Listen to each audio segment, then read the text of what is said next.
take it slow.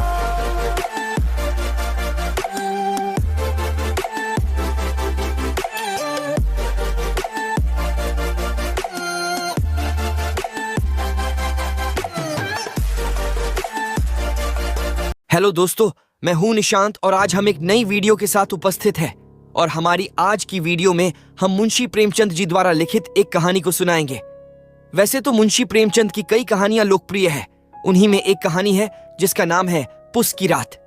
तो चलिए हमारी आज की वीडियो की शुरुआत करते हैं। हल्कू ने आकर स्त्री से कहा, सहना आया है, लाओ, जो रुपए रखे हैं उसे दे दूं, किसी तरह गला तो छूटे हूं।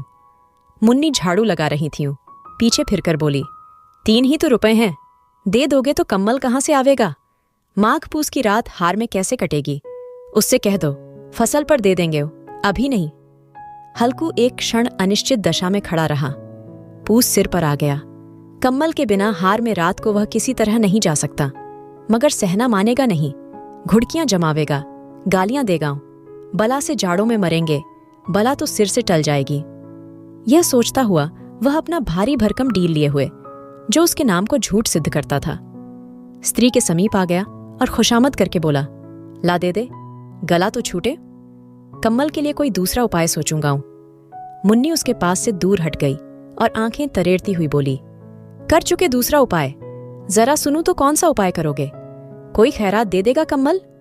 न जाने कितनी बाकी है जो किसी तरह चुकने ही नहीं आती। मैं कहती हूं तुम क्यों नहीं खेती छोड़ देते?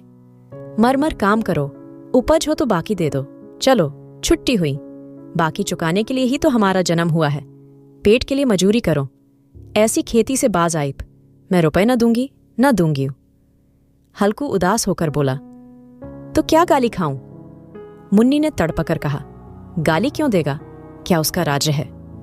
मगर यह कहने के साथ ही उसकी तनी हुई भौहें ढीली पड़ गईं। हल्कू के उस वाक्य में जो कठोर सत्य था, वह मानो एक भीषण जंतु की भांति उसे घूर रहा था। उसने जाकर आले पर से रुपए निकाले और लाकर हल्कू के हाथ पर रख दिए। फिर बोली, तुम छोड़ दो, अब की से खेतीयों मजूरी में सुख से एक रोटी तो खाने को मिलेगी, किसी की धौंस तो न रहेगी, अच्छी खेती है, मजूरी करके लाओ, वह भी उसी में झोंक दो। उस पर धौंसू हल्कू ने रुपए लिए और इस तरह बाहर चला, मानो अपना हृदय निकालकर देने जा रहा हो। उसने मजूरी से एक एक पैसा काट कपट कर 3 रुपए कम्मल के लिए जमा किए थे। वह आज निकले जा रहे थे। एक एक पग के साथ उसका मस्तक अपनी दीनता के भार से दबा जा रहा था। पूस की अंधेरी रात, आकाश पर तारे भी ठिठुरते हुए मालूम होते थे। हल्कू अपने खेत के किनारे ऊख के पतों की एक छतरी के नीचे बांस के खटोले पर अपनी पुरानी गाढ़े की चादर ओढ़े पड़ा कांप रहा था। खाट के नीचे उसका संगी कुत्ता जबरा पेट में मुंह डाले सर्दी से कूं कूं कर रहा था। 2 में से एक को भी नींद न आती थी। हल्कू ने घुटनियों को गर्दन में चिपकाते हुए कहा, क्यों जबरा, जाड़ा लगता है? कहता तो था घर में पुआल पर लेट रह, तो यहां क्या लेने आए थे? अब खाओ ठंड, मैं क्या करूं? जानते थे मैं यहां हलवा पूरी खाने आ रहा हूं, दौड़े दौड़े आगे आगे चले आए, अब रो नानी के नाम को। जबरा ने पड़े पड़े दुम हिलाई और अपनी कूं को दीर्घ बनाता हुआ एक बार जम्हाई लेकर चुप हो गया। उसकी श्वान बुद्धि ने शायद ताड़ लिया, स्वामी को मेरी कूं से नींद नहीं आ रही है। हल्कू ने हाथ निकालकर जबरा की ठंडी पीठ सहलाते हुए कहा, कल से मत आना मेरे साथ, नहीं तो ठंडे हो जाओगे। ये रांड पछुआ न जाने कहां से बर्फ ले आ रही है। उठूं फिर एक चिलम भरूं, किसी तरह रात तो कटे। 8 चिलम तो पी चुकाई, यह खेती का मजा है। और एक एक भगवान ऐसे पड़े हैं जिनके पास जाड़ा जाए तो गर्मी से घबराकर भागे हों। मोटे मोटे गद्दे, लिहाफ, कम्मलू मजाल है, जाड़े का गुजर हो जाए, तकदीर की खूबी, मजूरी हम करें, मजा दूसरे लूटें। हल्कू उठा, गड्ढे में से जरा सी आग निकालकर चिलम भरी। जबरा भी उठ बैठा। हल्कू ने चिलम पीते हुए कहा, पिएगा चिलम? जाड़ा तो क्या जाता है, जरा मन बदल जाता है। जबरा ने उसके मुंह की ओर प्रेम से छलकती हुई आंखों से देखा।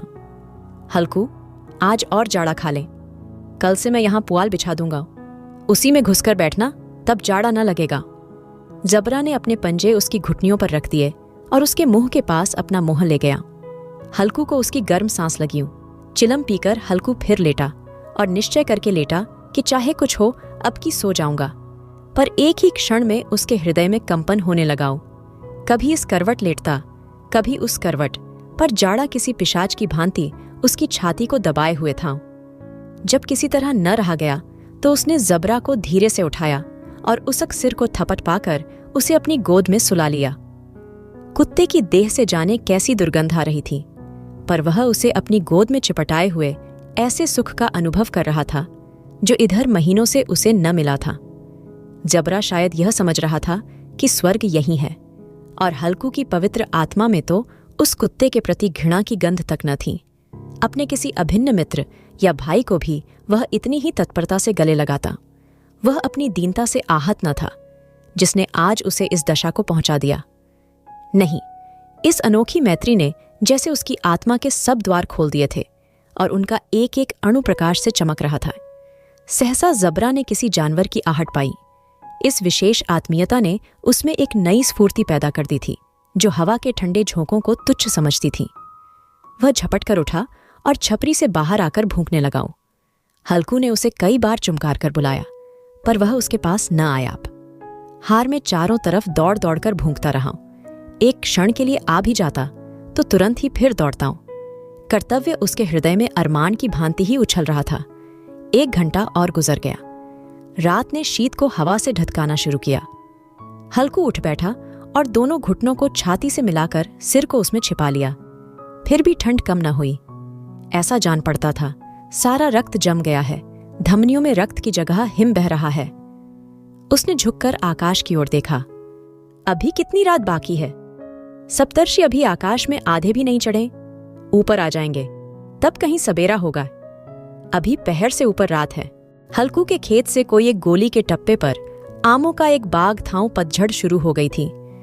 बाग में पत्तियों को ढेर लगा हुआ था। हल्कू ने सोचा, चलकर पत्तियां बटोरूं और उन्हें जलाकर खूब तापूं। रात को कोई मुझे पत्तियां बटोरते देख तो समझे कोई भूत है। कौन जाने कोई जानवर ही छिपा बैठा हो, मगर अब तो बैठे नहीं रहा जाता। उसने पास के अरहर के खेत में जाकर कई पौधे उखाड़ लिए और उनका एक झाड़ू बनाकर हाथ में सुलगता हुआ उपला लिए बगीचे की तरफ चलाऊं। जबरा ने उसे आते देखा तो पास आया और दुम हिलाने लगाऊं।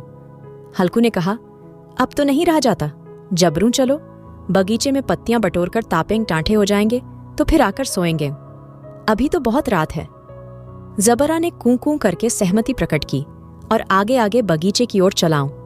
बगीचे में खूब अंधेरा छाया हुआ था और अंधकार में निर्दय पवन पत्तियों को कुचलता हुआ चला जाता था। वृक्षों से ओस की बूंदें टप टप नीचे टपक रही थीं। एकाएक एक झोंका मेहंदी के फूलों की खुशबू लिए हुए आया। हल्कू ने कहा, कैसी अच्छी महक आई जबरू, तुम्हारी नाक में भी तो सुगंध आ रही है। जबरा को कहीं जमीन पर एक हड्डी पड़ी मिल गई थी। उसे चिंछोड़ रहा था। हल्कू ने आग जमीन पर रख दी और पत्तियां बटोरने लगाऊं। जरा देर में पत्तियों का ढेर लग गया। हाथ ठिठुरे जाते थे, नंगे पांव गले जाते थे और वह पत्तियों का पहाड़ खड़ा कर रहा था। इसी अलाव में वह ठंड को जलाकर भस्म कर देगा। थोड़ी देर में अलाव जल उठा। उसकी लौ ऊपर वाले वृक्ष की पत्तियों को छू छू कर भागने लगी। उस अस्थिर प्रकाश में बगीचे के विशाल वृक्ष ऐसे मालूम होते थे मानो उस अथाह अंधकार को अपने सिरों पर संभाले हुए हों। अंधकार के उस अनंत सागर में यह प्रकाश एक नौका के समान हिलता, मचलता हुआ जान पड़ता था। हल्कू अलाव के सामने बैठा आग ताप रहा था। एक क्षण में उसने दोहर उताकर बगल में दबा ली। दोनों पांव फैला दिए, मानो ठंड को ललकार रहा हो। तेरे जी में जो आए सो कर। ठंड की असीम शक्ति पर विजय पाकर वह विजय गर्व को हृदय में छिपा न सकता था। उसने जबरा से कहा, क्यों जब्बर, अब ठंड नहीं लग रही है? जब्बर ने कूं कूं करके मानो कहा, अब क्या ठंड लगती ही रहेगी। पहले से यह उपाय न सूझा। नहीं, इतनी ठंड क्यों खाते? जब्बर ने पूंछ हिलाई। अच्छा आओ, इस अलाव को कूदकर पार करें, देखें कौन निकल जाता है। अगर जल गए बच्चा तो मैं दवा न करूंगा। जब्बर ने उस अग्निराशि की ओर कातर नेत्रों से देखा। मुन्नी से कल न कह देना, नहीं तो लड़ाई करेगी। यह कहता हुआ वह उछला और उस अलाव के ऊपर से साफ निकल गया। पैरों में जरा लपट लगी, पर वह कोई बात न थी। जबरा आग के गिर्द घूमकर उसके पास आ खड़ा हुआ।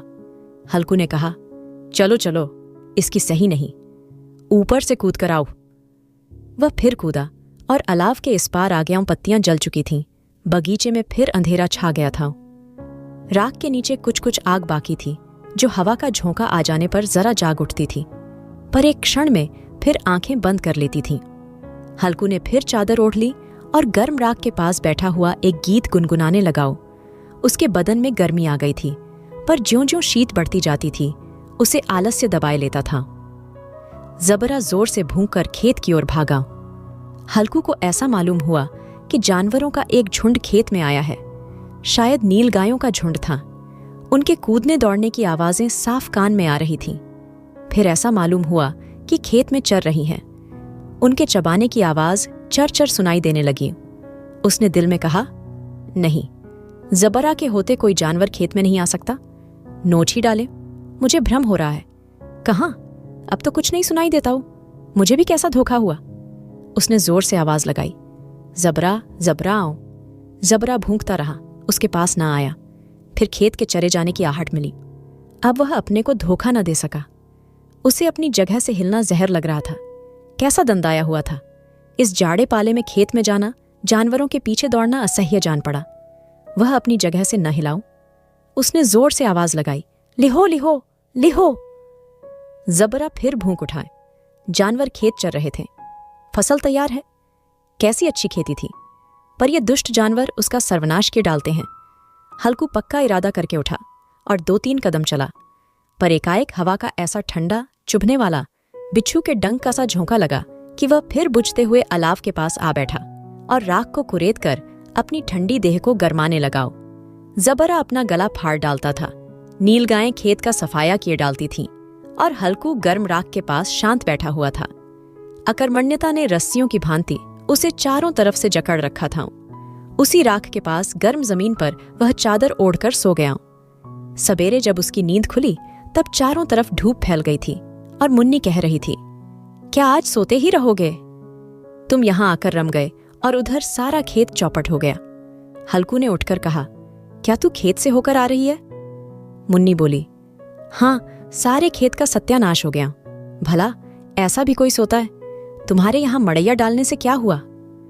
हल्कू ने बहाना किया, मैं मरते मरते बचा, तुझे अपने खेत की पड़ी है। पेट में ऐसा दर्द हुआ कि मैं ही जानता हूं। दोनों फिर खेत के डांड पर आयब देखा। सारा खेत रौंदा पड़ा हुआ है और जबरा मड़ैया के नीचे चित्त लेटा है, मानो प्राण ही न हो। दोनों खेत की दशा देख रहे थे। मुन्नी के मुख पर उदासी छाई थी, पर हल्कू प्रसन्न था। मुन्नी ने चिंतित होकर कहा, अब मजूरी करके मालगुजारी भरनी पड़ेगी। हल्कू ने प्रसन्न मुख से कहा, रात को ठंड में यहाँ सोना तो न पड़ेगा। बस हमारी आज की कहानी यहीं पर खत्म होती है। मिलते हैं फिर से एक नई कहानी के साथ। तब तक के लिए टाटा बाय बाय।